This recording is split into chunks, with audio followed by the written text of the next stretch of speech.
Hi అందరికీ. ఈరోజు vegetable biryani ఎలా చేయాలో చూపిస్తాను చూడండి. ముందుగా వెజిటేబుల్స్ అన్నీ కట్ చేసుకొని పక్కన పెట్టుకోవాలి.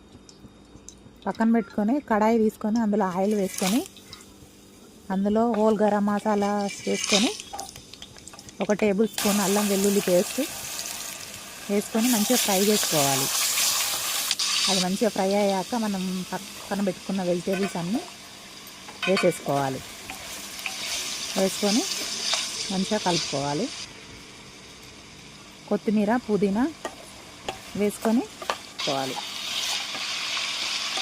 అందులో చిటికెడు పసుపు, 1 స్పూన్ గరం మసాలా, కస్తూరి మేతి, కాజు, రుచికి సరిపడా సాల్ట్, మిర్చి పౌడరు వేసుకొని మంచిగా మిక్స్ చేసుకోవాలి. మంచిగా కలుపుకున్నాక లెమన్ జ్యూస్ వేసుకోవాలి. కొంచెం వేసుకొని మూత పెట్టుకొని ఒక 10 మినిట్స్ మంచిగా కుక్ చేసుకోవాలి. అది కుక్ అయ్యేంత వరకు ముందుగా హాఫ్ అన్ అవర్ ముందు నానబెట్టుకున్న రైస్ని 80% కుక్ అయ్యేంత వరకు కుక్ చేసుకోవాలి.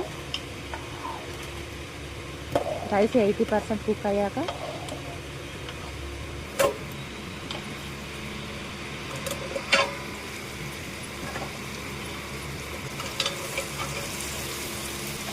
చూడండి ఎంత బాగా కుక్ అయింది, మంచిగా ఫ్రై అయినాయి. వెజిటేబుల్స్ అన్నీ మెత్తగా అయినాక ముందుగా కుక్ చేసి పెట్టుకున్న రైస్ 80% కుక్ చేసుకున్న రైస్ ఈ వెజిటేబుల్స్ పైన వేసుకొని కొంచెం కలుపుకోవాలి.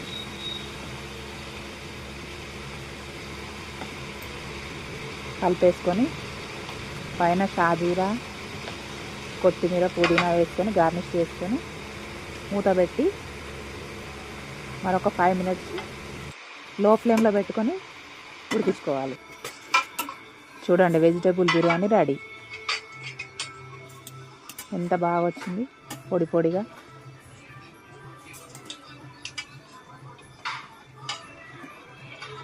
ఇందులోకి వేరే కర్రీ అవసరం లేదు, ఇంకా ఇలాగే తినేయచ్చు. రైతా పెట్టుకొని తింటే సూపర్ టేస్ట్ ఉంటుంది. చూడండి ఎంత బాగుంది.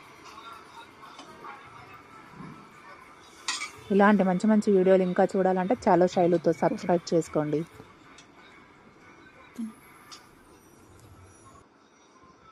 బాయ్ అందరికీ.